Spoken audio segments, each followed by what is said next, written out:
আসসালামু আলাইকুম। কি অবস্থা সবার? আজকে সন্ধ্যার সময় চলে আসছে মাজারে। আর মাজারের গেট কেন সাজানো আপনারা অনেকে দেখেই বুঝতে পারতেছেন যে কেন সাজানো। এইটা হলো বার্ষিক খানজাহান আলী রহমাতুল্লাহের ওরস শরীফ। আর এইখানে এই দিনে প্রতি বছর দূর দূর থেকে নানা জায়গা থেকে বিভিন্ন ধরনের লোকজন আসে। খানজাহান আলীর ভক্তরা মুরিদগণরা প্রতি বছর এসে একটা মিলাদ মাহফিলের আয়োজন করে এইখানে। যাই হোক, এই ব্যাপারে আমার সঠিক জানা নাই, হয়তো আপনারাও আমার থেকে বেশি ভালো জানেন। আর হ্যাঁ, এটা কিন্তু 9 আর 10 তারিখ মানে সোমবার ও মঙ্গলবার মিলে এইটা হবে।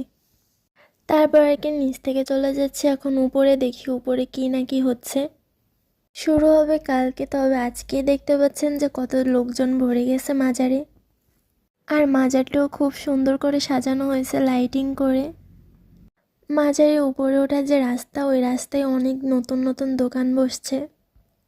মাজারে আজকে ঢোকাই যাচ্ছে না, এত পরিমাণ ভিড়। আমি খালি ভাবতেছি তাহলে কাল কতটা ভিড় হবে। সে যাই হোক, আপনারা সবাই দেখতেই পাচ্ছেন যে মাজারটা কত সুন্দর করে সাজানো হয়েছে। তারপর চলে আসছে মাজার আরও ভিতরের দিকে। আর এরা এখানে মোমবাতি আরও কত কি নিয়ে বসে কী করতেছে আমি জানি না।